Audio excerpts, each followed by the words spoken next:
Greetings, members of the public. It's another wonderful day that the Lord has made. Today I'm blessed to have Pastor Macharia, one of those pastors that preaches until you hear the word getting deep into your heart, beyond your heart and the inner membrane of your heart into your soul. Pastor Macharia, welcome. Thank you. This is RIBA SASA show, the home of organic and most constructive conversations. Yes. Now, you are a man of the clergy in SDA. Yes. Tell us what that entails. Thank you. Greetings to our viewers. Yes. Pastor Macharia. Yes. And there's nothing big. I'm just a clergy. No, there is. You know, Yes.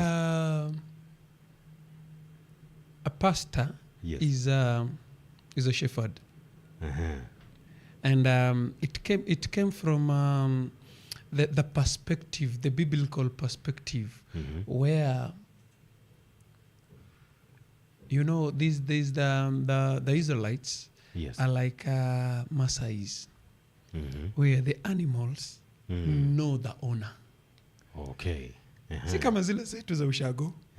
Ile unabeba kiboko. Hitting them wherever venye unataka. Yeah. If you look at a Maasai way of life, Yes. ama the way they rear their flock, The flocks, yeah. the flocks know the owner. Yeah. And they respond differently. And to they the owner, respond. yeah. And you cannot, if you're not the owner, Yes. it will not follow you.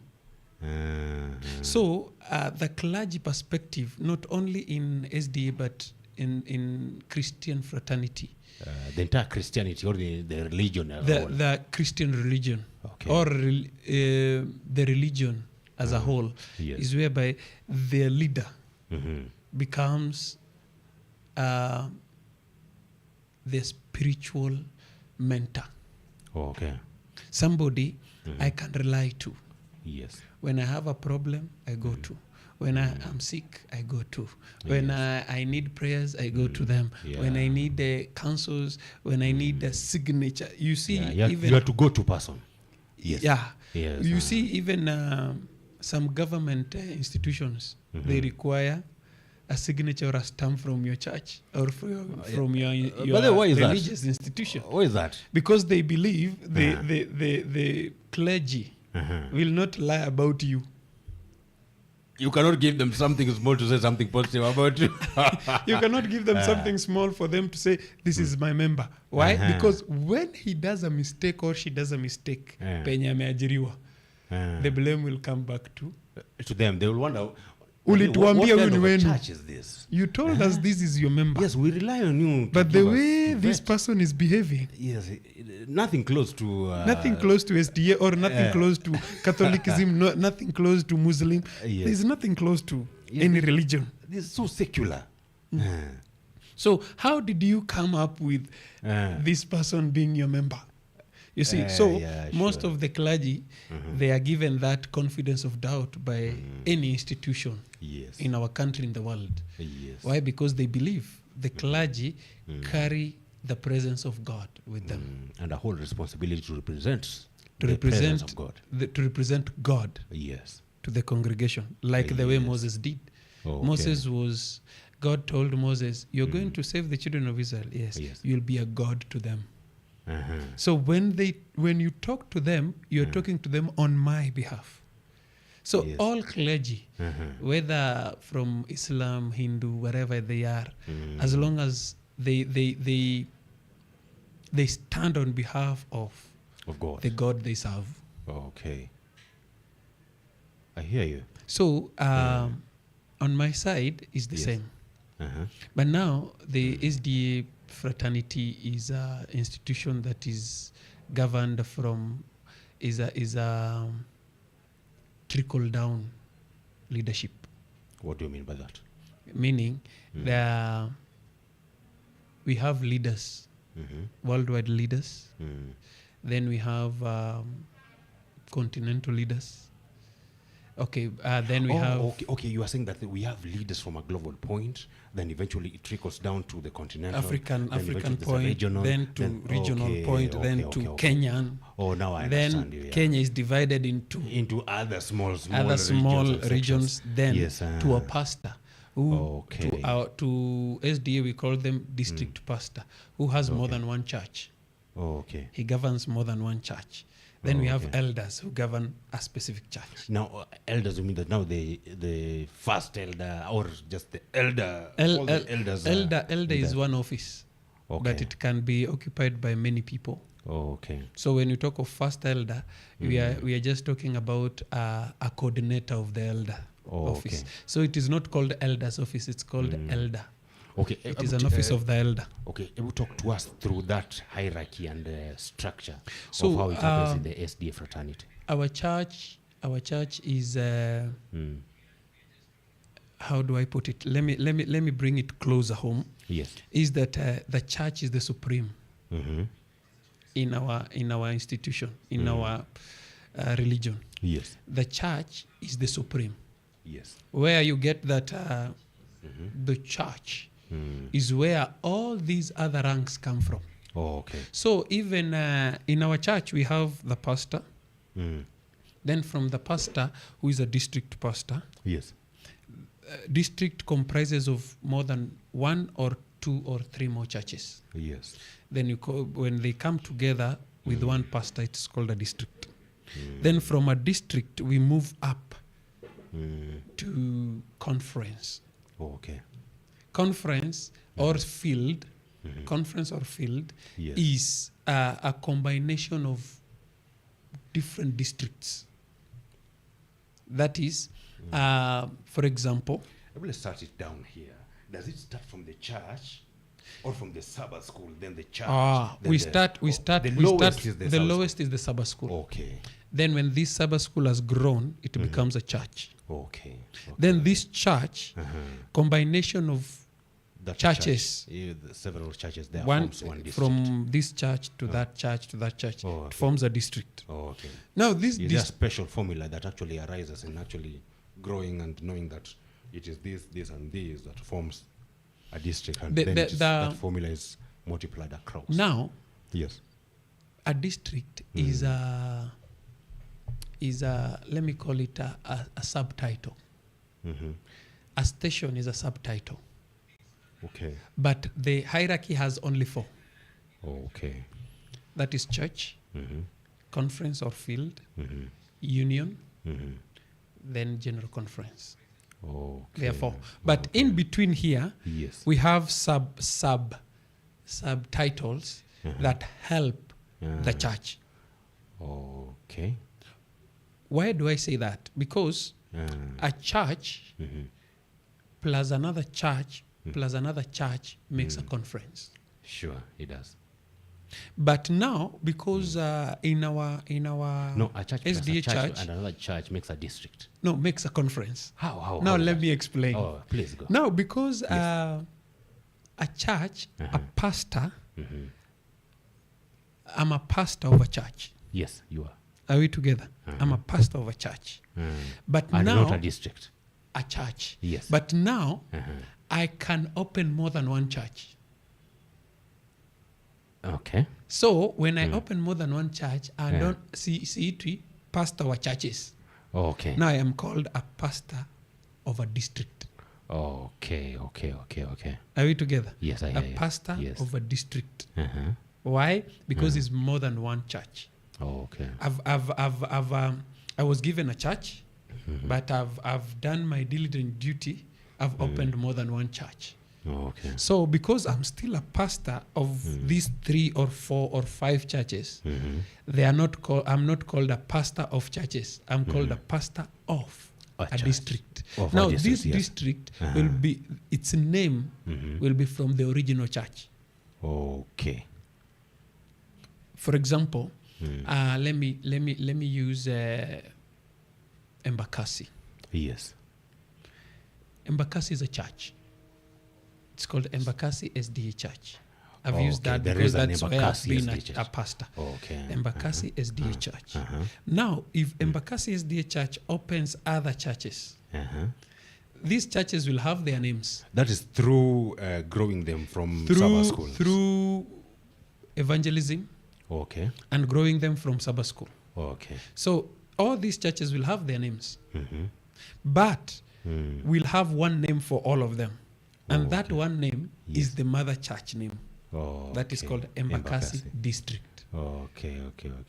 In Embakasi District, we have Embakasi Garrison, Yes. we have Tasia, we have Mradi, Okay. we have Aviation. But all these are under names Embakasi. of those churches, but The they are individual still churches. but they are still children of of Church. Embakasi SD Church. So the district itself will be named After Embakasi. after the mother. Okay. Yeah, sure. So it is called Embakasi District. Okay. District is more than one church. Okay. Now, the original plan is Embakasi Church plus Utawala SDA Church plus Mwangaza SDA Church plus Nairobi Central SDA Church plus New Life SDA Church. They form a conference. A conference. I hear that. I understand now. But because I'm a pastor, as a pastor, I can decide to open Sabbath schools under Embakasi. Okay. These Sabbath schools will be made churches Yes. under Embakasi. Under So Embakasi. they are given that title, Embakasi District. Yeah. So the name district is a subtitle, Yeah. just to bring churches that that have been organized by one pastor. Yeah. So this one pastor, when he organizes more than one church, they are called district. Okay. So now let's go higher now. As in now, Now the from the church, we go to the conference of Yes. field. The difference between conference and field is that they are all the same. Field or conference, they coordinate the churches within their territory. Yes. Within their territory. So when a conference is put, it means that there must be a leader. So the leader is called executive director. Okay. Executive director, or sometimes we call them conference president. But literally, he or she is called executive director. Then we have executive secretary, who is also the human resource. Yeah. Then we have the treasurer, who is the CFO, Okay. chief finance officer. Okay. But those are leaders who this organization where we have the combination of churches, they sit down, then they elect from within them those three positions. Okay. Then we have other departments because of our church has departments. For example, we have women in our church. So we need to have a leader in that conference who organizes the women. So the women called women ministries. So we have a leader. We have youths and young people. Yes. We call them youth ministry. Yeah. Where we have the youths, we have the ambassadors, we have the pathfinder, we have the adventurers, the children and the youth. We have that. So the youth ministry, they need to have a leader who organizes them within that territory, the conference territory. Yeah, sure. Then we have the children ministry. Children ministry and the youth ministry, these are two different. Why? Because children ministry deals with the spiritual growth of the children. Yeah. Youth ministry deals with the all round, from physical to mental to spiritual. That's why they go camping, they do all those things. Yeah. Then from the conference, which is a small region, we go to the union. Yes. Union is like a whole country. So we have leaders, the same leaders, who now govern a whole country. Then from that, we have now the General Conference, which governs the whole world. Okay. So the General Conference have sub-branches. Okay. We call them divisions. Yeah, sure. I've heard of that. They call them divisions. Okay. The sub-branches are called division. Why? Okay. Because they are not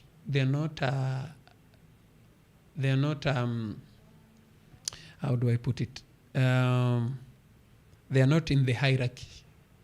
Oh, okay. Church, yes. conference, union, general conference. Yeah, sure.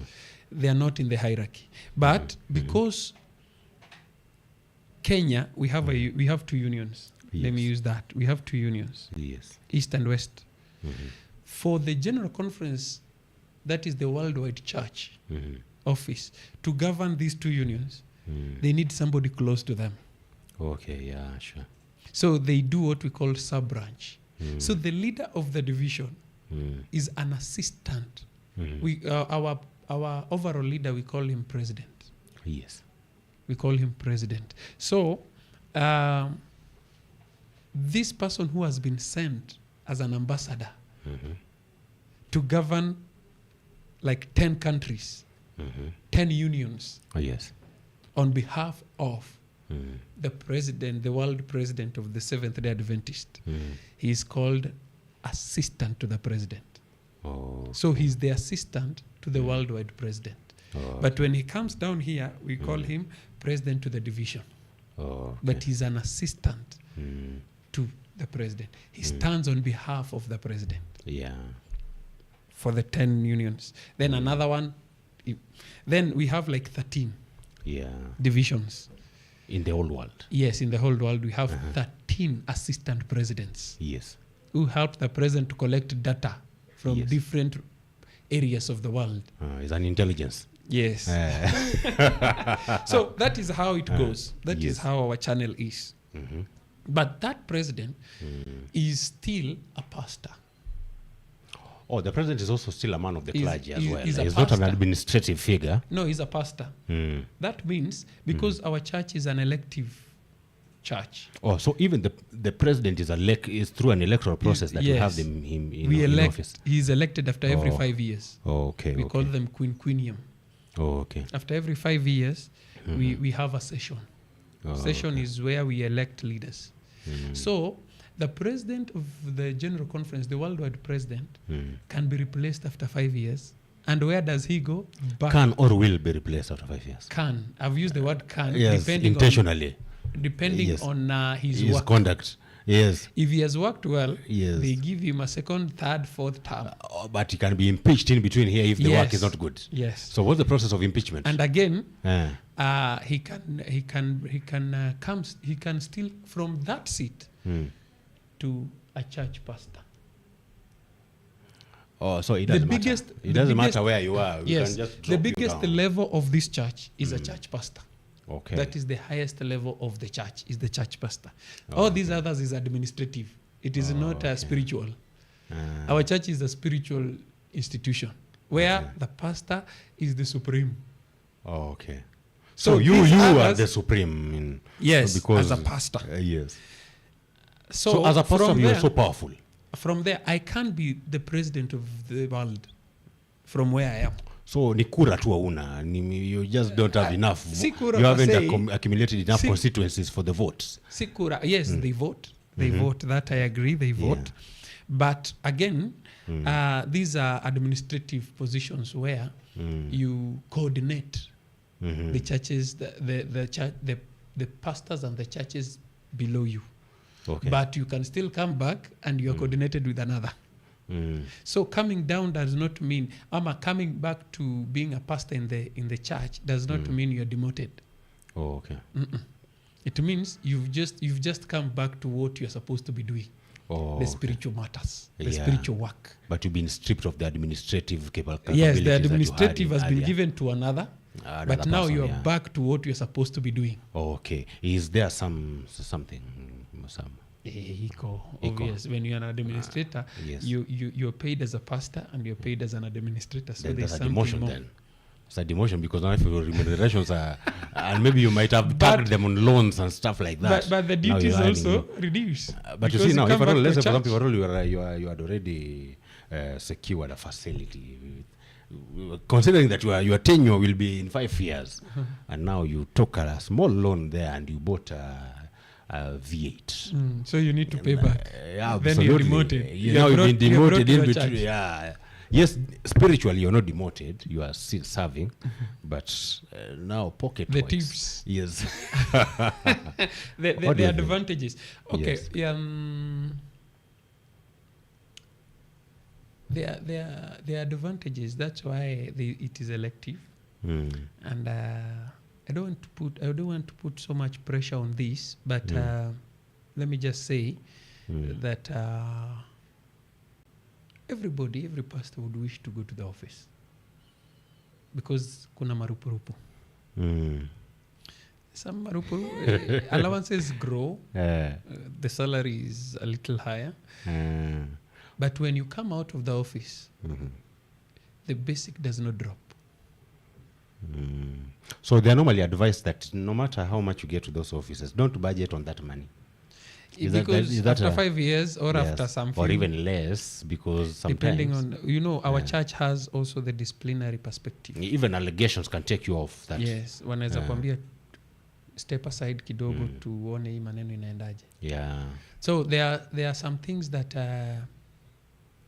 have been put in place so that you don't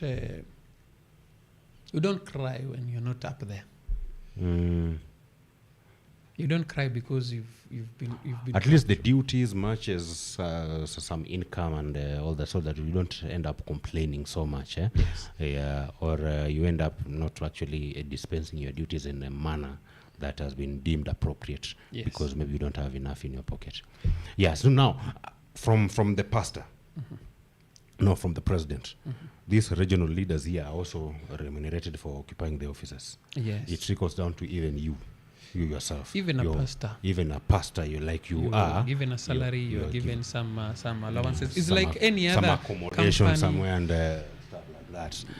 Yeah, and insurance, yes, health covers. Yes, like right now, I think as I'm looking at you, I think you're just okay. Yeah.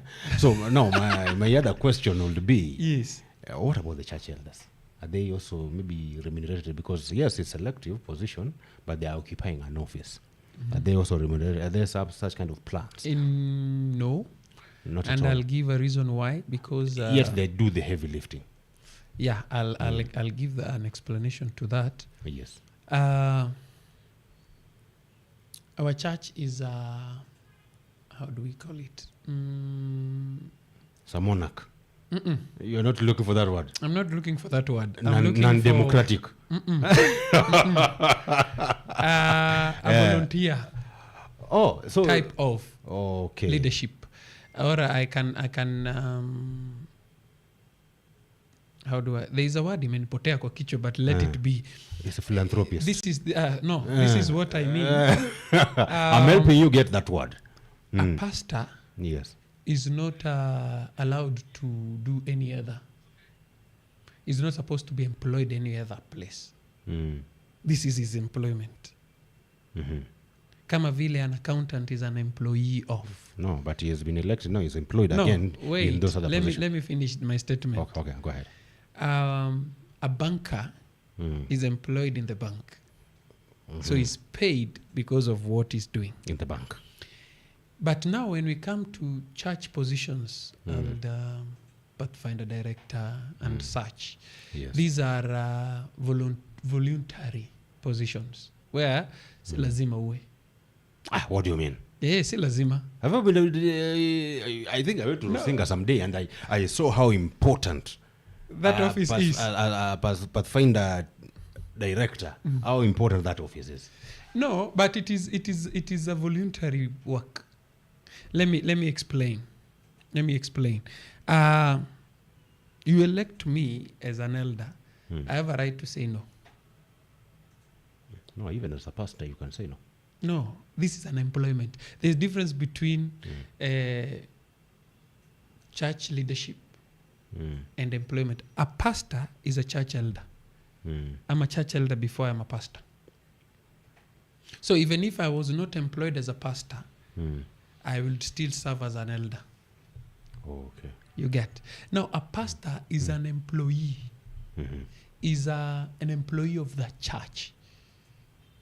Let me make it even more harder. elders have power over pastor.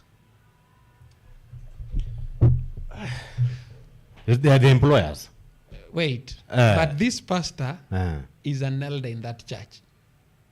What are you talking about, man? Why are you confusing us? What's happening, man? This SDA thing seems to be a bureaucratic thing that let me thinking about it. Let me bring you closer. Yeah. Before you're a pastor, you're an elder. Yes. Pastor is an employee. Why am I saying he's an employee of the church? Because pastor is paid from the church coffers. Yes. The offerings, the tithes they give. Yes. In the Bible, when the Levites were chosen from the 12 tribes of Israel, Levi was number 3. Yeah. There's Reuben, there's Simeon, there's Levi, then Judah, and the 12 children of Jacob became the children of Israel. Yes. Now, out of the 12, Levi and his family were chosen as the people who will work in the church. Yes. So the priesthood came from the Levite family. And this is what God told Moses to tell the children of Israel. That when you go back to Canaan, we'll subdivide Canaan to all the 11 minors, the Levite. The Levite, their homestead will be surrounding the temple or the sanctuary, whichever name you call it. Yes. So their land was only the place where the sanctuary was. Yes. So walikuwa wanakata some acres of land. They call it sanctuary area, the temple area. Yeah. So that is where the priests were staying. So how did they feed themselves? How did they eat? From what the children of Israel were bringing as their tithes, as their burnt offering, as their sacrifices, as whatever they brought. The first fruit, they bring offerings from their seeds, from their flock, from whatever. Yes. And the tithes they give. So whatever they brought is what these people would use to take care of their families. Yeah. You get? Yeah. That is the formula most of these churches use, the mainstream churches. I'm using mainstream churches, even the Catholics and all that. Shakahola is not a mainstream. So that is what they use. The mainstream churches. But I understand what you're saying. how they do it, Yes. they subdivide what they get to all their clergy. Okay. So a pastor is a full employee of the church. Yes. And that's why Full-time employee. Yes, full-time employee of the church. Yes. And that's why when this church has a problem with their pastor, they have a right to request either for his transfer or for his removal. Okay. And the administrators now will listen to the church. Okay. Because it is the church that pays me as a pastor. So because the church pays me as a pastor, they've seen that I'm incompetent. Yes. Or I'm immoral. Or I'm whatever it is. Yeah. So the administrators, they go to the administrators. Yes. And the administrators now will pick me or transfer me from that church to another. But now that's transferring the same problem. Because overall you are not fit here. What makes you that? Now I'll fit explain that. side? Do you know there's somebody who can be incompetent in an urban area, but in rural area is so good? I'll give an example. For example, there's a pastor who interacts so well with the rural setup than the urban setup. Yeah. You get? Yeah. And he can do so well because maybe he loves doing visitations and all that. But you find that a church you've been given in urban area like Nairobi or Kisumu or Mombasa, those people don't want visitation. And that is your strong point. Yeah. So you become incompetent. Yeah. So the moment you become incompetent, they'll have to transfer you to somewhere where you can use that talent you have of visitation. Hapo mmenoka ding ding. Who's on the door? Kama Jehovah Witness. Did I say Jehovah Witness? People run away from you. Yeah. So they decide, let us take this person to where he can actually that talent he has, and as a where is appreciated actually. Yeah, he's appreciated. Everybody wants to see pastor. Yeah, in the Bible Pastor center we kuja don't kwangu, usipokuja kwangu. bana. Imani inakufa bwana. Anakosa kuja church because hukuenda kumtembelea. Yeah, But in an urban area, whether you visit me or not, I'll still come to church. So I don't need your visit. I don't need your visit. In fact, your visit is an interference of my day-to-day activities. My privacy and so there are people who are like that. Yeah. So a pastor can be incompetent, not because he does not deliver, but because there's a talent that he has that is not for that place. Yeah. So when they complain... But I think at the point of deployment, that actually we should be having a team that's able to identify talent as early, so that you're able to deploy the right person in the right place. No, our church is a movement. I'm using the church itself is a movement. Is a movement. Okay. Whereby a pastor is not permanently. See, kama these personal churches. Okay. You're not permanently in that church. Okay. You can be there 2-3 years, then you're moved to another.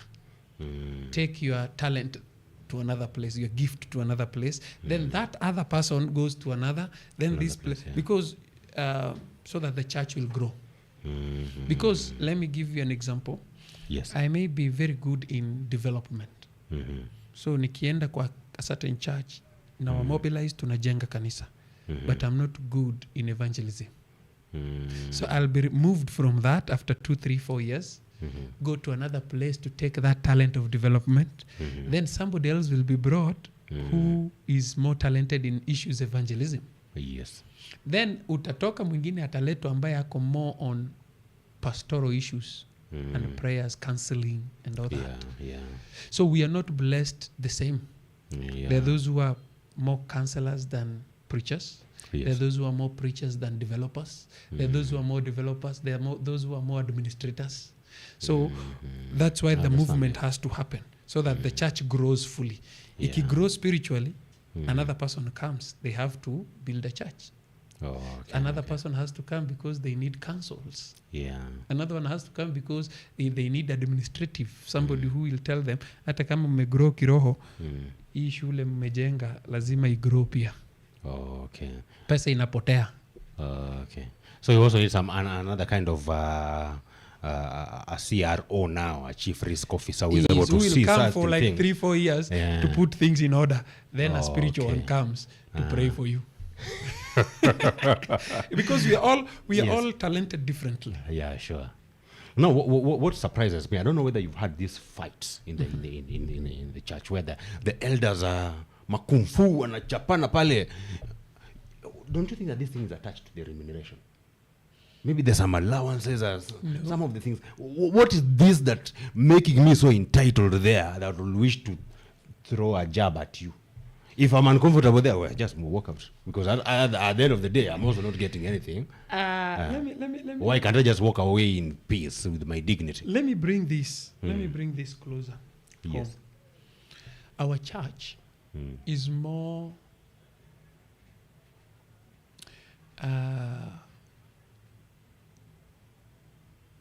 See mahali ambapo you can bring fights.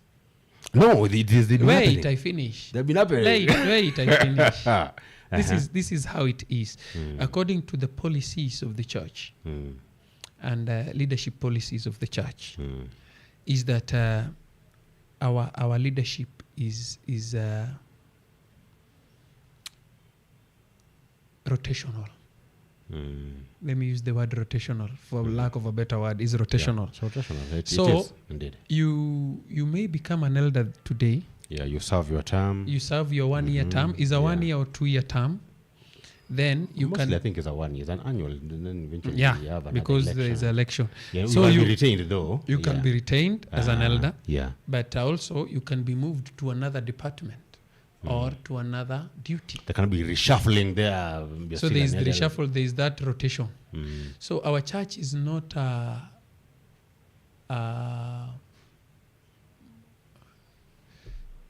theocratic type of leadership where I am who I am. When I'm an elder to stay. That is not the policy. Yeah. Our church is democratic and it is rotational. You may be first elder today, but next year, 2027, another person comes in. Yes. And you allow that. 2028, another person comes in. Yes. That is allowed. Or members can decide to retain you, but not more than twice. Okay. As a first elder. But you can be... That's the principle. Yes. That you cannot just... It you cannot be a twirly of SDA. Whereby... Yes, you cannot be a forever leader. Where umekuwa Mugabe, tangu mwanzo mwe tunajuanga tu... First elder ni Pastor Macharia. Ama mseven, milele, mpaka ukufe. Yeah, you even die on the seat. No. It's not that way. It's a democratic space where... Our policy is get another person, because this other person can bring a different thing Vibe. For the church to grow. Yes. So for the church to grow, you need different gifts and talents. Mimi nimekuja na development skills. Mwingine amekuja na administrative skills.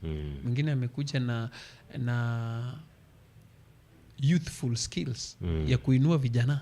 Yeah. So but ukiacha yule tu a development, hataona kama vijana wanataka kuinuliwa. He won't see if there is a need for spiritual growth. Because yeye mindset yake haiko hapo. That's why the rotation is there. Like the way pastors are transferred, even elders need to be recycled. Yeah. Come from this group to go to another and all that. But now where vita inatokea? Vita inatokea wapi? Because I want to change that policy. Nimewekwa first elder, I want to change that policy. It's a worldwide policy, but I want to change it. Hapa ndo sasa watu wana kila mtu sasa anaingia sasa kwa taekwondo sasa. Yes. Anasema hapana, hii policy ilibaki venye iko. Hakuna mtu abadilisha hii policy hapa. Sasa kuna yule anasema the policy stands. Not my responsibility, for God's sake. The policy stands. But there is someone else who says hapana. Yeah. Mimi ndio hii kanisa ikianza kama Sabbath school, mimi ndio nimeilea. Hata hii shamba ni yangu. Shamba ni mimi nimewagawia. Unatoa mimi kama nani bwana? So I have to remain there. Yes, You get. Now there brings that conflict. And because we are sinners saved by grace. Let me use that word. We are just sinners. All of us. Paul says no one is righteous. Yeah. But what I wonder is, what is that attracts me so much? It is an administrative effort that I'm volunteering. In fact, it's a lot. We used to be with you some time back during Elder Uma's, when Elder Uma was an elder in Kayole's DA Church. Yes. I was close to Elder Uma. That's not a job I want to have. Sometimes, unless it's paying well. Sometimes, I always, whenever we do what we call leadership, because every year every church is required to do leadership seminars. When I teach leadership to the elders, I always tell elders this. If you're an elder and you finished a whole year and you still want to remain to be an elder, then you did not work. You did not do your diligence. Because if you did your diligence according to prescriptions of this elder's office, unachaguliwa unawambia hapana, wacha nipumzike kwanza. You will not fight, you will run away. You've been a psychologist of the church. You are the everybody, you're the guy every problems to go to person. Family issues. The budget has to be passed. I don't know what the church, there's a controversies. Sijui nani amepatia nani mimba. Pesa imepotea. Church board. Pesa imeibiwa. All that together. Treasurer ametupa pesa. And you are an administrator where you carry over 1,000 people in your hands. Mume wangu amenipiga. Umeletewa. Ndio mume amekupiga, ndio. Ulifanya nini ndio upigwe? Lazima ubalance the equation. Mtoto wangu nani alipea mtoto wangu mimba?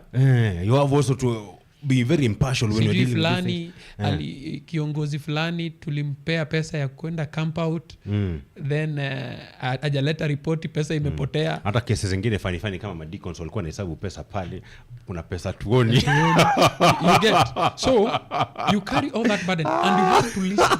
Sometimes you go to late nights meetings to 11 at night meetings. You have a family, you have a wife, you have children. Let me you tell need to take care during of them. that time, during Elder Uma's reign and Elder Mumanyi, Paul Mumanyi. Here.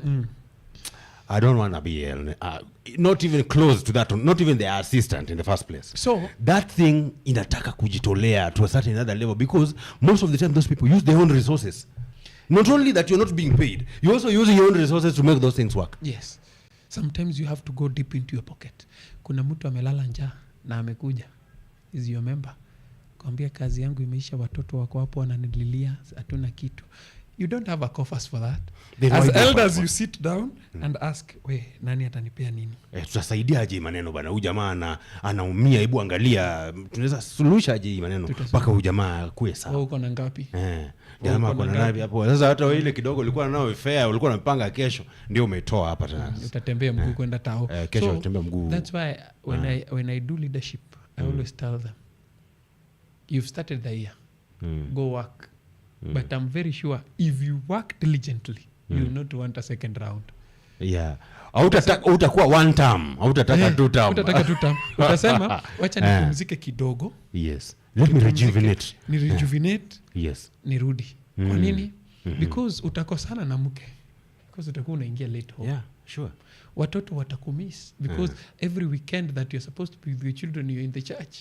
Hata kuna trips watoto walikuwa nafaa waende, pesa ulipatia huyu mwenye alikuja hapa ni amekuja ana kitu. Unasema tu hii trip tu wacha tu hii 500, sawa, wacha iende saidia huyu, nyumba yake inafungwa, niyo tu peke yake imebaki. Lakini mke hataelewa hivyo. Tuseme kwa nini watoto hata mtoto mwenyewe hataelewa hiyo story. Watoto hawataelewa. Kila siku unakula ugali baridi. Kwa sababu umekuja saa 5 na watoto walikula saa 2. And even the baggage that you're getting from these people, you see, alafu you umekuja ukiwa na hiyo stress yote, alafu pia kwa nyumba pia unapata pressure. Mke anakuambia wewe unashughulikia wengine na hapa kwangu. Unajua in your own house you are not an elder. You are a husband. You are an husband. You have to know how to mutate, and when time comes you adapt. That's why leaving the house again, you are a worker wherever you're working. And again, you are also an employee of the government or parastatal or wherever company. Yeah. So at the end of the day, you have to balance. The moment you do that a whole year, you will not want a second term. You will surrender. Then why are people fighting for these positions? Because they are not working. They title. The title. If there is something that has a big title, is to be called an elder. As in where is that applicable? If I called you an elder of Embakasi SDA Church, as in how does that benefit? So what?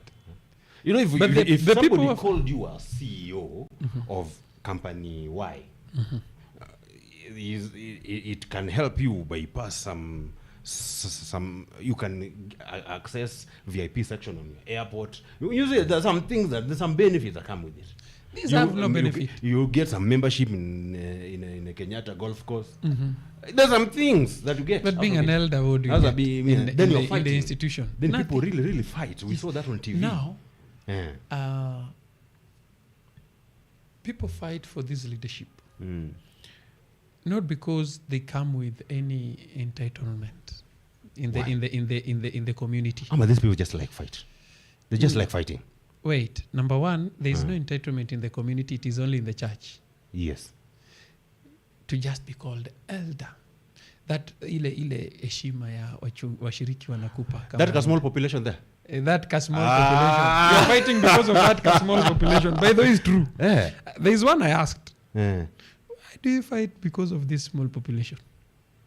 Na sasa ungewekwa president ya Kenya si ungetumaliza. Because to me, if I were me, as in it were me and I'm there and there's some fight, I just come and arbitrate against the people who are fighting. But if at all it was to get to me now fighting, I just walk out and leave that position. Yes. Mwenye anataka achukue. Why should I fight? Mia. Mwenye amenipatia, see, you guys elected me, and the voice of the people is the voice of God. So God elected me for this position. You guys want it back? take it. Why? But hiyo title, lakini kama kuna kitu hapo unajua sometimes I've already attached a circle loan on it. Nothing. Ni ile tu ile prestige ya watu wanakuja elder. That's a scarcity mindset, eh? Elder, nipe ushauri kwa hii. Elder, what about this? Hiyo tu. But elder elder niko na njaa. Utatoa pesa wapi kila saa? Let me tell you. Unapatiana pesa. If you see those people who fight, they don't give. No, let me give you a secret. I don't want to talk about that, but let me give you a secret. They don't give. They don't. They don't go extra mile. Oh, okay. For the office. Oh, okay. Ni wale watu wa? Ama there's a way they benefit behind the tent. Hakuna. Nothing. Empty debts make a lot of noise.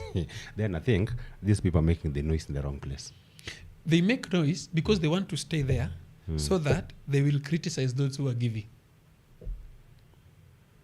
But you main critics. They become main critics. But they don't want to be removed there. Example. Nimewapea shamba yangu. Mumejenga church. You build a church. Yeah. I don't want to be removed as an elder because I want to show you that I'm the one who gave you this shamba. I'm using that example. And because my people come to that church, I still have to be an elder. Oh, you've contributed a population to this. A population. Now, because I don't want to give any other thing, when a new elder comes in, and this elder comes with development mentality or helping mentality that will neutralize whatever you give, eh? That will neutralize your power. Yes. You'll have to fight him so that he does not take over the prestige that you enjoy. Yeah. I want us to talk about infidelity in the SDA. There's an elder who was stabbed to death. Did you hear about that? Yes, there's so many, but I don't. There are so many. Not even this one that I know. When I'm saying there's so many, pastor, this is what I maybe mean. You have intelligence. This is what I mean. Infidelity is an individual choice. It is not a church choice. It's an individual thing. You decide to do it. So when the repercussion comes, yes, the church will have to bear the weight because you worship in which church? SDA. Or I'm worshiping in Catholic. Yeah. So Catholic ya mahali fulani walikuwa wana ama SDA mahali fulani ama PCA ya mahali fulani, you get. The church will bear the burden, but it will not. It is your decision. It is my decision As a person. Yes. So when I decide to bring infidelity in the picture, or to bring fornication, adultery in the picture, I do it as a person. But it will taint a little the church. I'll give you an example in the Bible. When an individual like Achan did a mistake, the whole Israel bore the burden. You get? But it is not the Israel that did the mistake. It is Achan. Alienda akaficha vitu kwa nyumba yake. Yeah. You get? Yes. But who bore the burden? The church, the Israel community. So sometimes it affects the church to a certain degree. Because yule amekosewa atasema ile kanisa.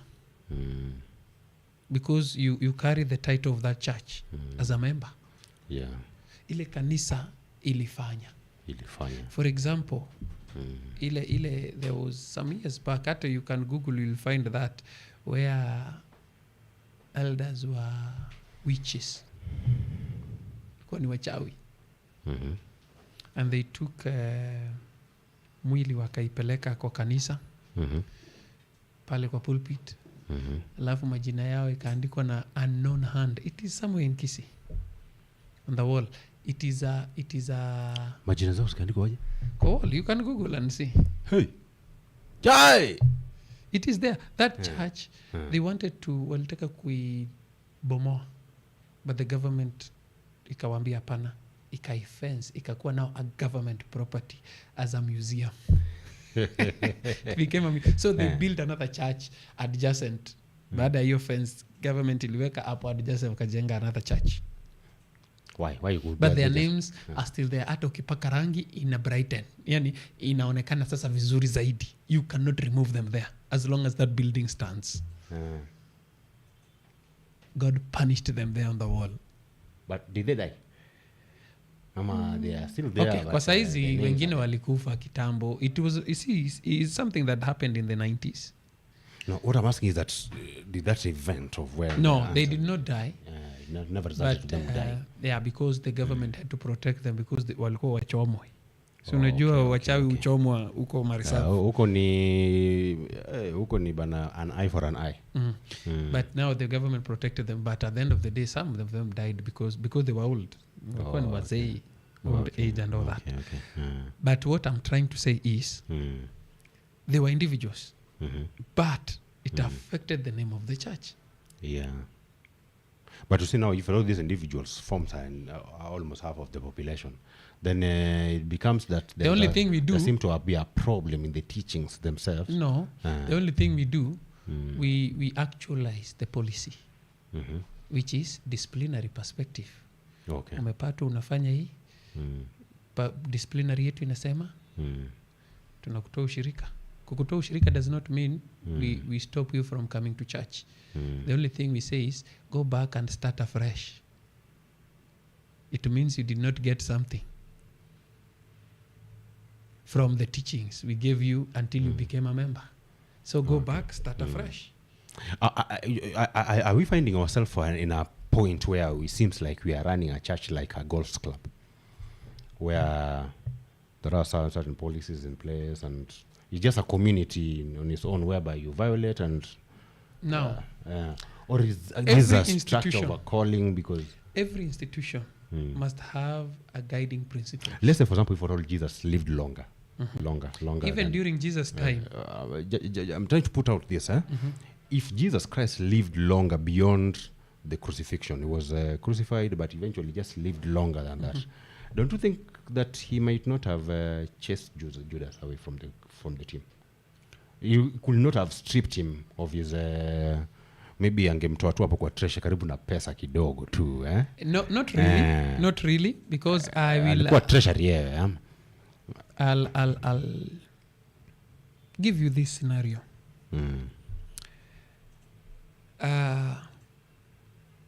Even in the Bible, from Genesis to Revelation, every institution had a governing principles. When the children of Israel came out of Egypt, God gave them 3 types of laws. Yeah.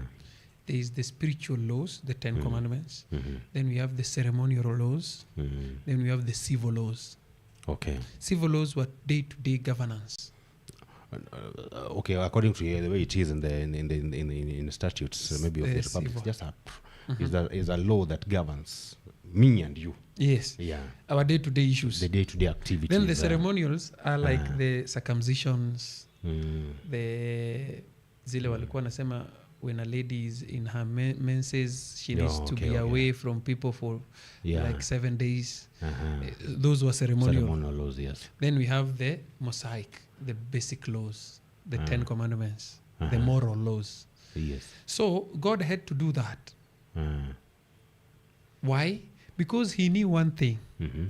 Where there are more than 2 people living, there must be something that governs these 2 people. Yeah. Even in marriage, where there are 2 people, there must be some guiding principles on how people are going to survive in this. Just to establish social order. In short, so when you break those social orders, what happens? Hata kwa family, there is mayhem. Kutatokea crisis. And so an action has to be taken. Yes. So that to bring this person back to order. Yeah.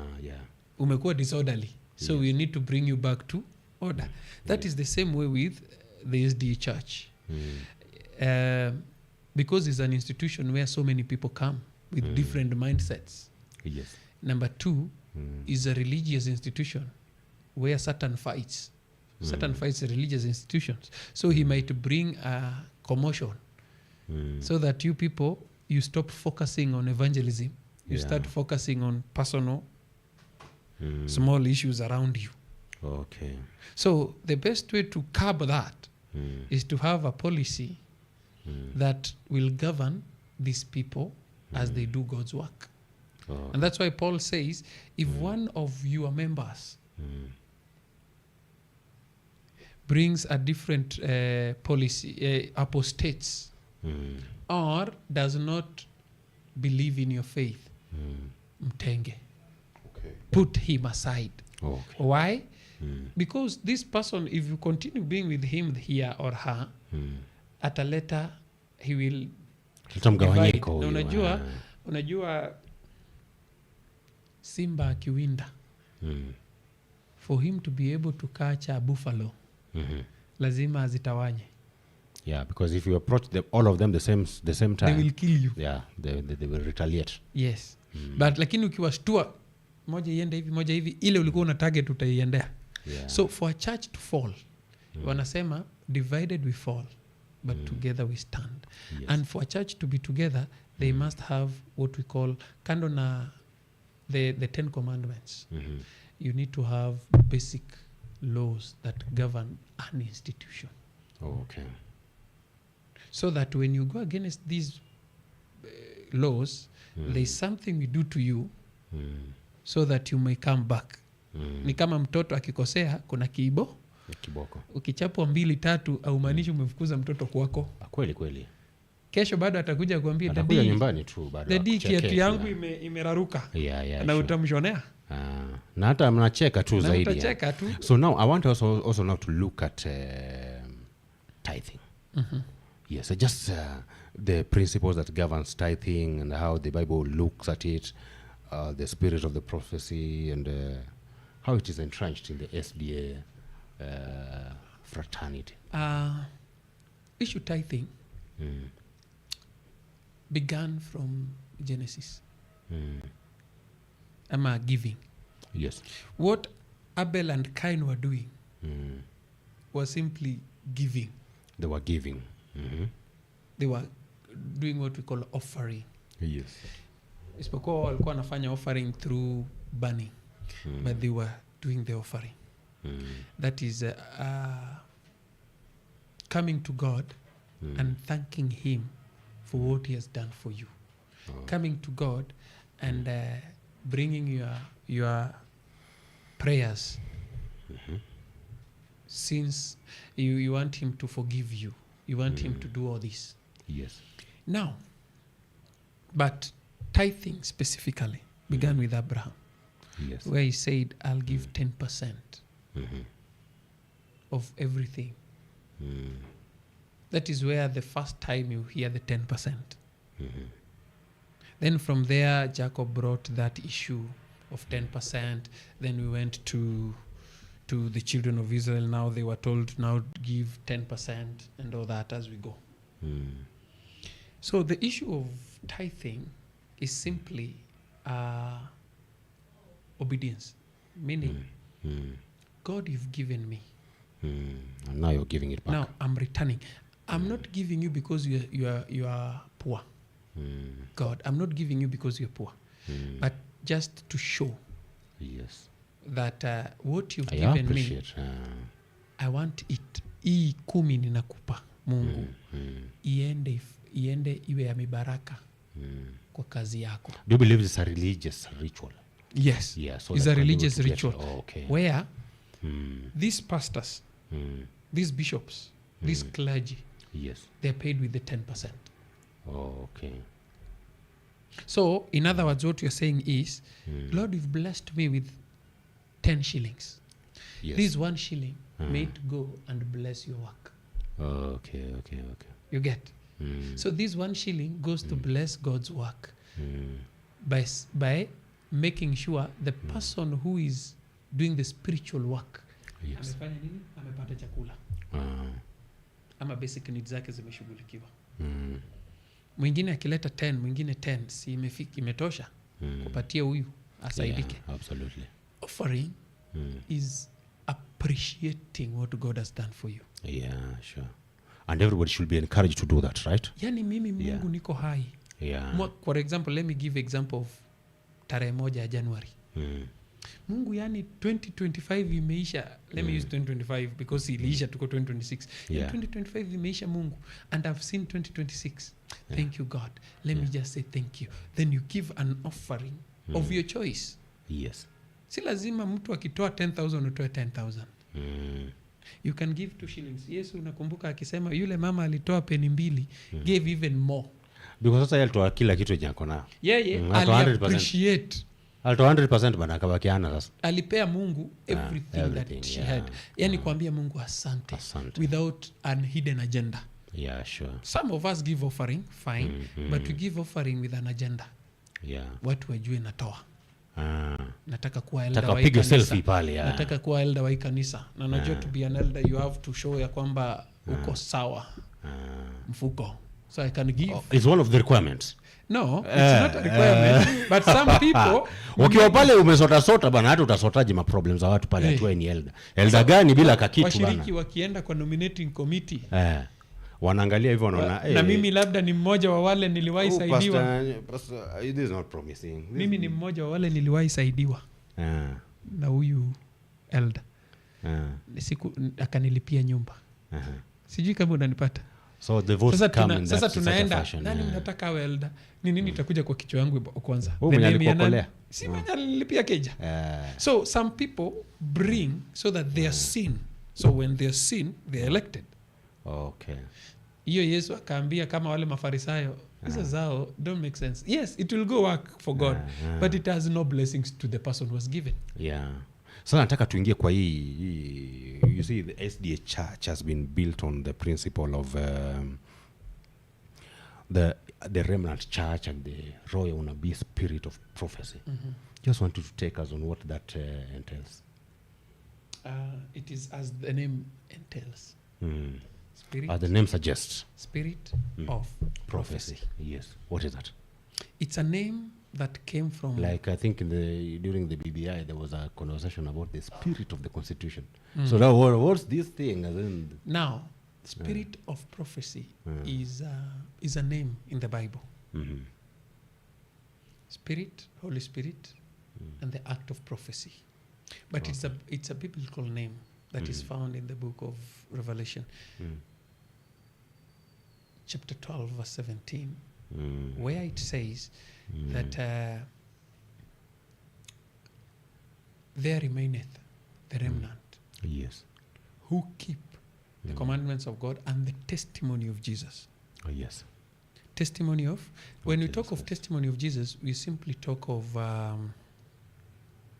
the character, lifestyle, what he believed in, and what he preached, and how he wants us to live. That is the testimony. Testimony is of Jesus, everything that is Jesus. We testify. Everything that is. So when the testimony of Jesus, what is this testimony of Jesus? Revelation 19:10 says the testimony of Jesus is the spirit of prophecy. Is the spirit of prophecy. The testimony of Jesus is the spirit of prophecy. Yes, sure. Now, what is this spirit of prophecy? That inafananishwa na testimony of Jesus. Now we go back to the Old Testament. Because the Bible is divided into two. The Old and the New. And the New Testament. The New magnifies the Old. It does not bring anything new. It just amplifies, makes the Old understood. But it does bring something new. No. I will say it brings salvation by grace. We can see on the Old Testament there's a militant God. Even in the Old Testament. No, there's a militant God grace. There. Let me give you an example. Pale ni macho. No, let me give you an example of grace. If God was that dangerous, children of Israel wangefika Canaan. But you see, that's actually how many times it was a very militant kind of of an Now, engagement. let me explain this. The children of Israel wakafanya makosa. Paul says, mshahara wa dhambi ni mauti. Yeah. The wages of sin is death. So the children of Israel did mistake. When they did a mistake, what happened? The snakes came. Zikawauma. But because God is a God of grace, what did he do? He told Moses, erect a snake, a bronze snake, so that whoever will decide to look at it will be saved. Grace, okay, I wish we were talking about grace, but let me just give a glimpse, then I come back to what I was saying. Grace is something that you're given for free, but you have to be ready to take it. What are you talking about, man? You have to be I'm trying to apply logic in thinking through these things. Or should I apply faith? Am I at liberty to apply my mind in just thinking through these things? Let me give you an example. John 3:16 says what? For God so loved the world that he so gave his only begotten Son, that whoever believes... Until there. Yeah. For God so loved the world that he gave his only begotten Son. What is that? That's grace. It's grace, yeah. It's but grace. Now... That's what is in the New Testament. That is grace. Yeah. Now go to the next part. Whosoever believes, accepts that grace, yeah, will not do what? Let me ask, Pastor, yeah? Do you believe that God loves us unconditionally? Yes. That's grace. Because every day we sin, but we don't die. But don't you think that when now there's a subsequent phrase in that verse that we just read here says that whoever does, believes, which is actually now a condition again. That condition is continuous. It is not a one-day thing. It's a process. But what I mean is that it's a condition, whether it is it's still a condition. So the grace has condition. It means that if I wasn't saved, that's if I didn't receive salvation, receive Jesus and all that, then that, you see, that love, perish. You don't love me enough to save me even when I don't choose you. Let me give you an example of a parent to a child. Acha nikupe mfano ya mtoto kwa mzazi. Yeah, kweli. You have a child. Umemtafutia kwa sababu unampenda. Umemnunulia let me say crepes. What children love. Umenunua crepes. Kweli kweli. Umemletea. Unamwambia, "Daddy, mom, crepes ndio hii nimekuletea." Umeniletea. So, swali ni moja. What happens? Akikataa. Wewe umekataa wewe utamlazimisha kula? No, me personally, as human as I am, I can even consume it myself. So umekataa. Because I'm human. So nani mwenye makosa?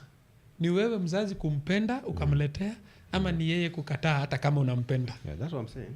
That's me. So grace as human as I am, I might even consume it. You understand? Thank you. So grace, because I don't have the capabilities of making adjustments. For example, let me give you an example. Sheria ya Kenya inasema ya kwamba don't drink and drive. Tuko pamoja? Kweli kweli. And watoka kwako kwa nyumba. Umeomba, mwambie Mungu nipeleke safari salama. Alafu ukaamua utakunywa. Uko sawa. Then another person the same. Yeye aseme mimi nitakunywa. When he gets an accident and dies, whose fault is it? God's, government, ama yake? Yake mwenyewe.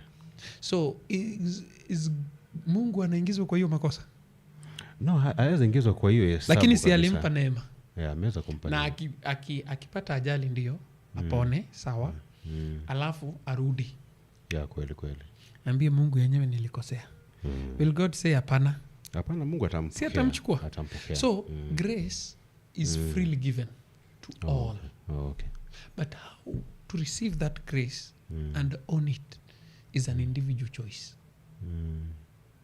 Umenipata? And that's why I'm comparing Old Testament and New. Why? When the children of Israel waliumwa na nyoka, when ile nini ya shaba iliinuliwa juu, whoever decided to look at it was saved. It was for free. Huko unalipa chochote kuangalia hiyo bronze snake. Ni uinue tu macho, nimeumwa na nyoka, wacha niangalie ile, uangalie upone. Yeah, kweli. Lakini do you know there are so many who refused to look at it and died. Yeah. John 3:16 inafananishwa na hiyo because from verse 14 he uses that as an example. Most of the verses in the New Testament, did the Bible really consider what could have made this because I think in data analysis sometimes you go to the really core of the problem, that yes, you refused. Why? Because the same Moses, if he came with the word of God that said that do not make for yourself these things, right? And now this contrast with the same law that came from above. Don't you think that person might be in his rightful to just say, I wish I was talking about grace, but let me give you just one example, then we leave it at that. We come back to what I was saying.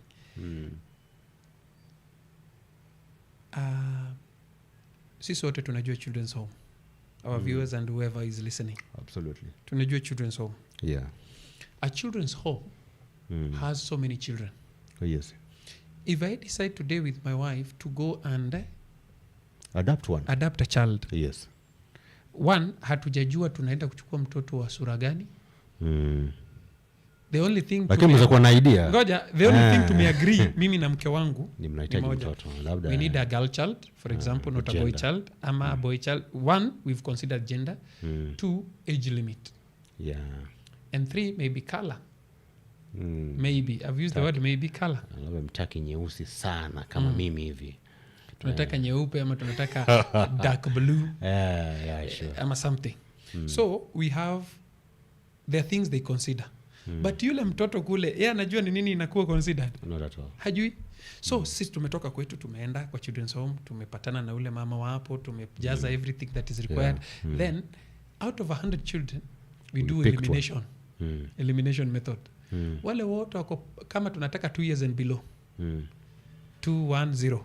So any child who is 3 years kwenda juu eliminated. Yeah. Mnabaki na kama 20. 80 imekuwa eliminated. From the 100 you will pick one.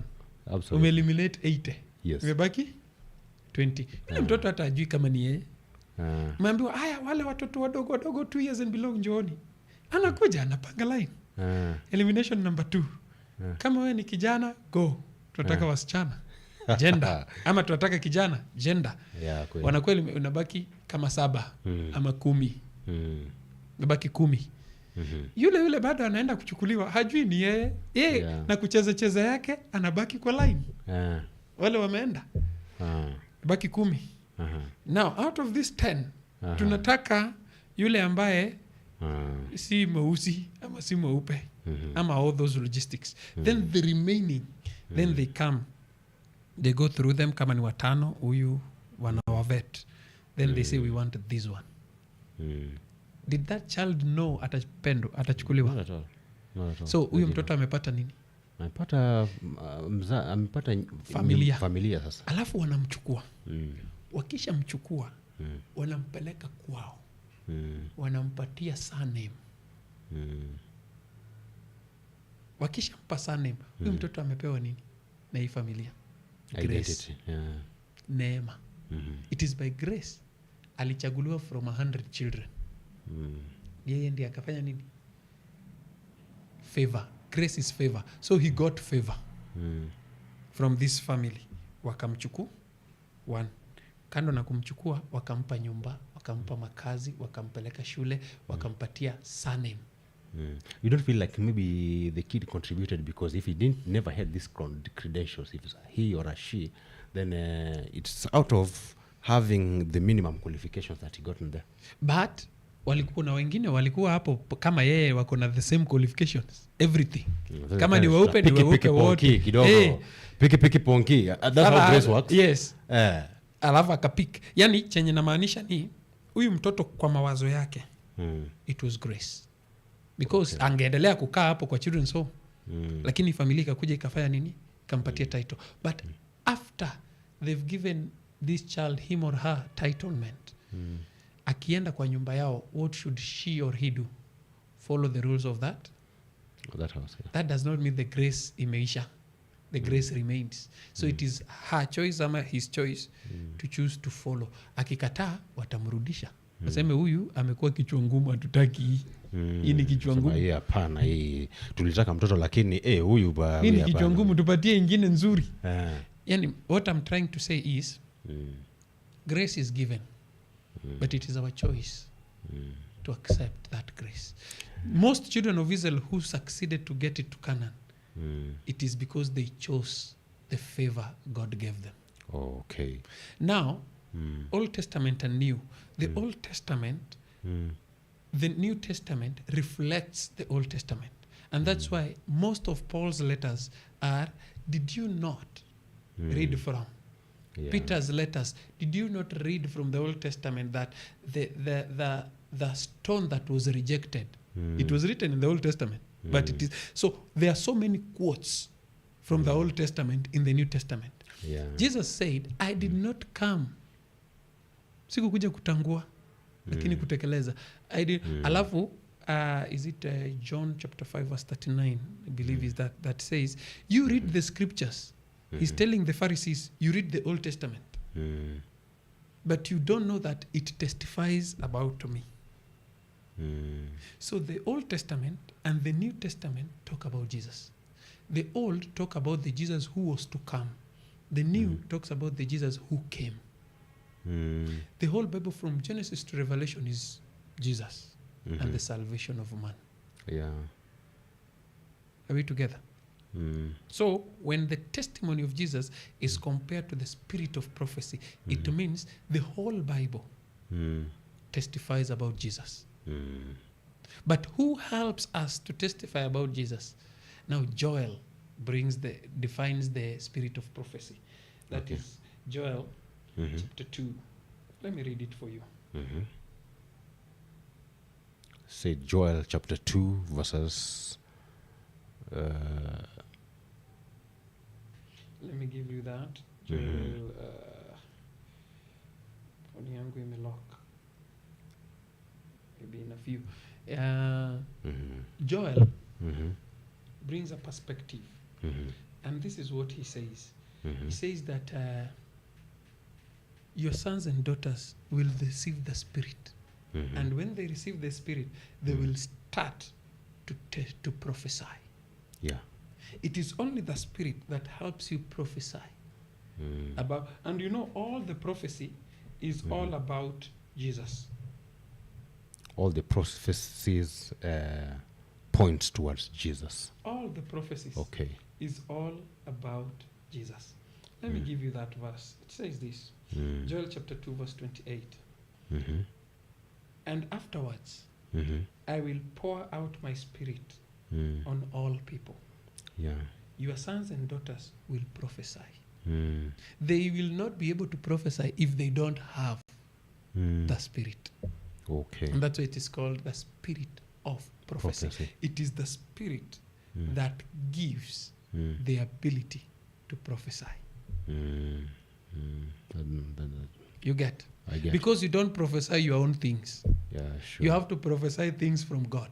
Yeah. And they have to come true. Oh, okay. And that's why so they when say, you prophesy from God, all them have to be fulfilled. And that's why they say, test all prophets. They need to be tested. Okay. That is in the book of, they say, test these prophets to know if they come from God. Okay. And if whatever they prophesy does not happen, then they don't come from God. Okay. Because prophecy means you are giving people about something that is to come.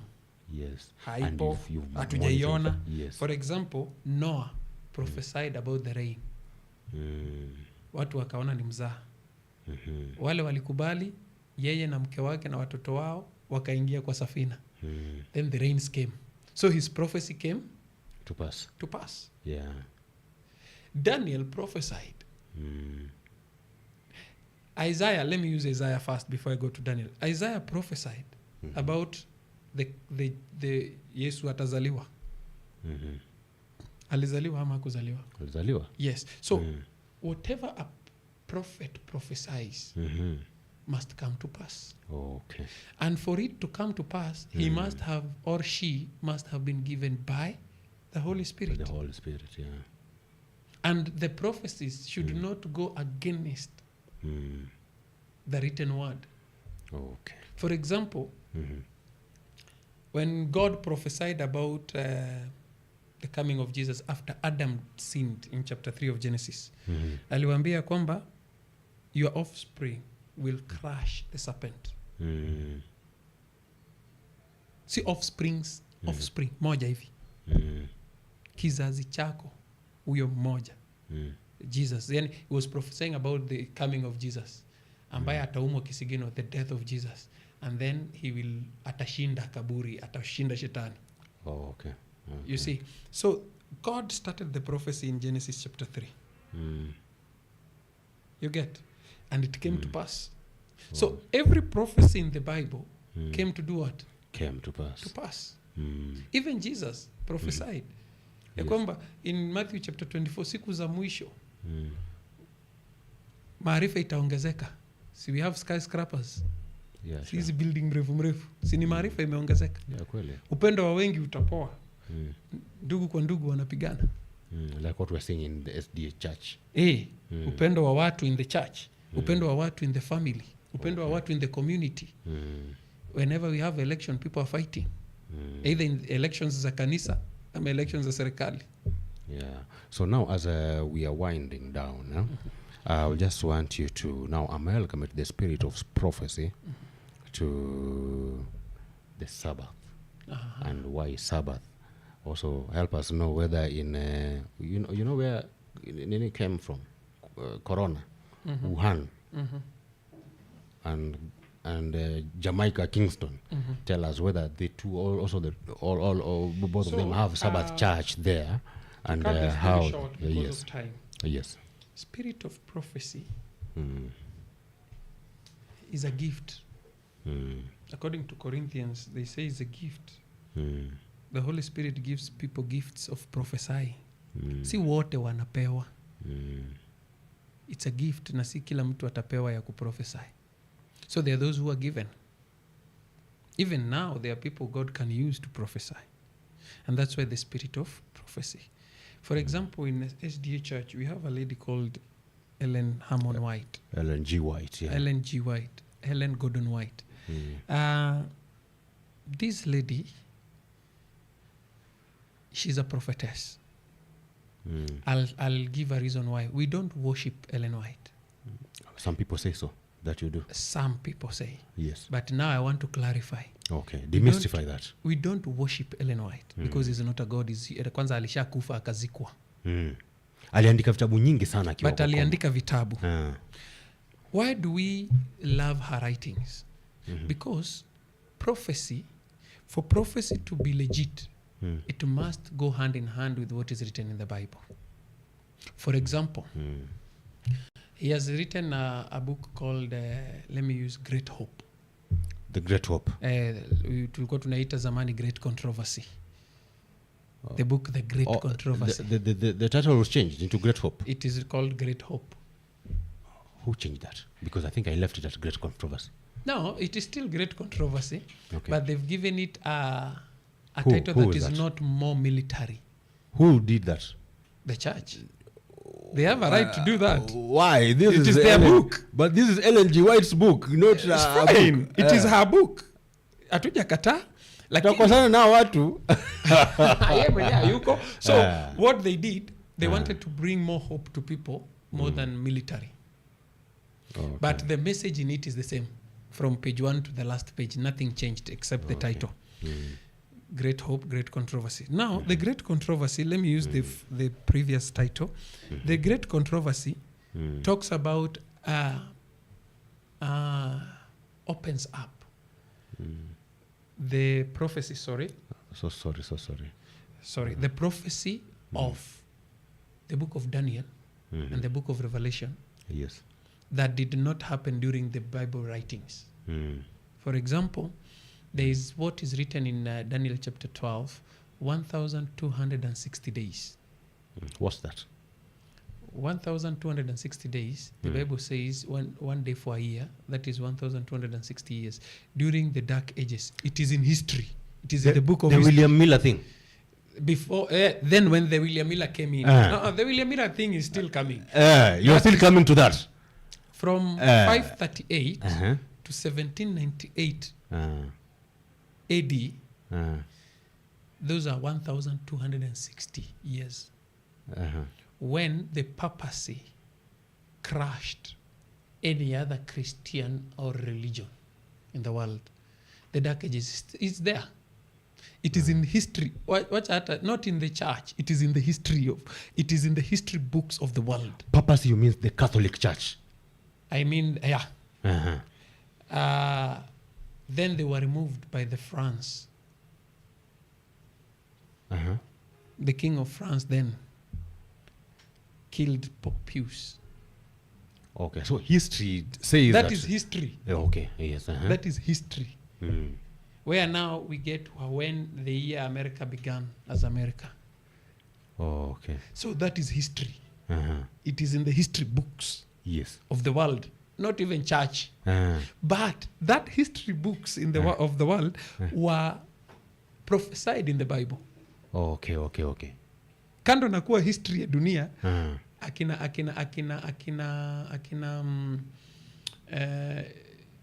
Constantine is a history, is a history king.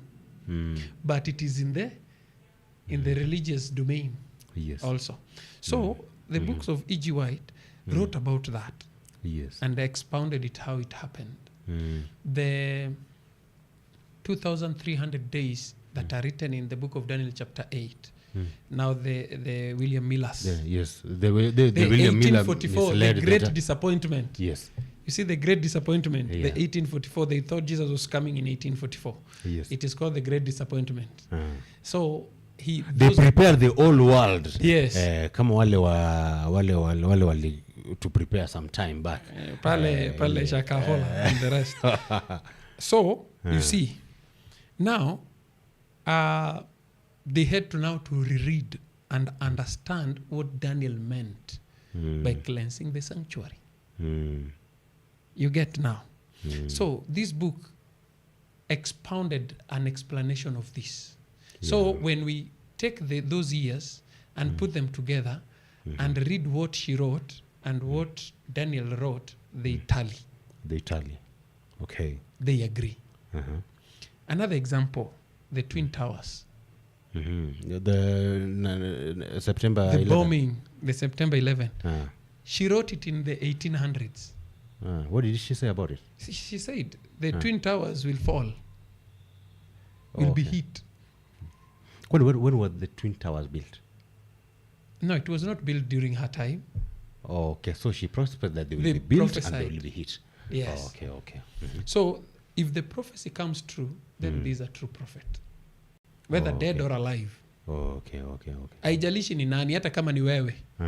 If you prophesy something and it comes to pass, and it is based on biblical teaching, then you are a prophet. Si ati utabiri sijui nani atashinda nini kura. Betting company. Ama ukitoa bashiri yako pale, alafu Arsenal washinde. Arsenal itashinda Manchester. You're not a prophet. Prophet, issues a prophet is more spiritual oriented.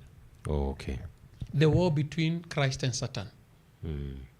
The spiritual perspective. Okay. So when you read the spiritual perspective and ubashiri, you prophesy on spiritual matters, then you are a prophet or a prophetess if you are female. So why we value her teachings is because whenever you read her teachings and you compare them with she says the Bible is the bigger light. Everything she wrote, she says compare it to the Bible. Okay. So if you compare the Bible with what she has written, then you see the tally. Na vitu amesema nyingi zimefanyika.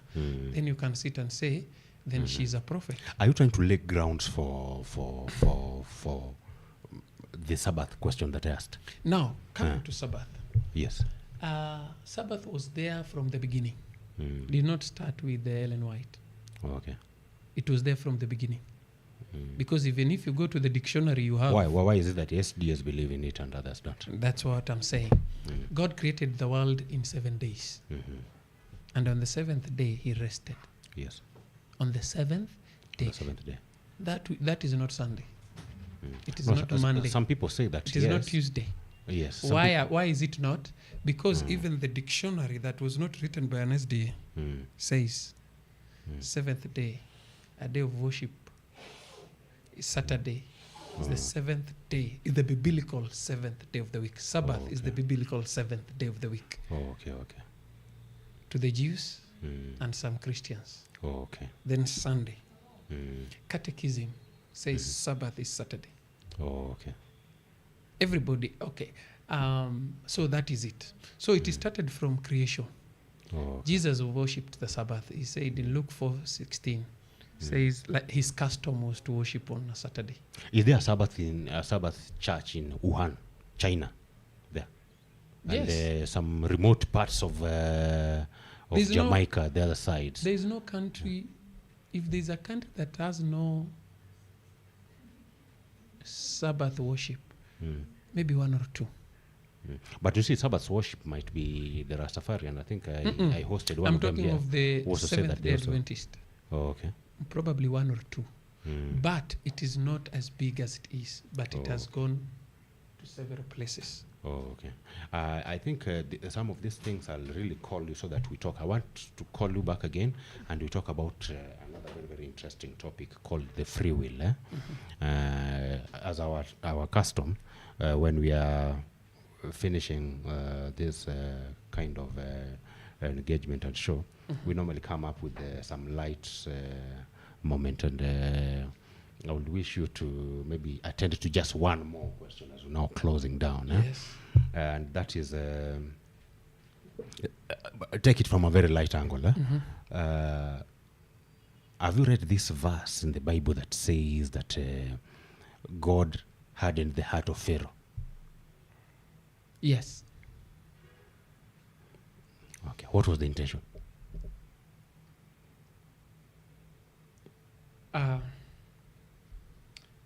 If you refuse. Nasema kwenda huko hata nimekuharden kabisa huko. If you refuse. Unajua still back to grace. Grace has an elastic limit. Grace has an elastic limit. Hata wewe acha nikuulize. For the 10 plagues. 10. I'm talking of 10 plagues. Mpaka ifike mtoto wako auawe. Hata wewe.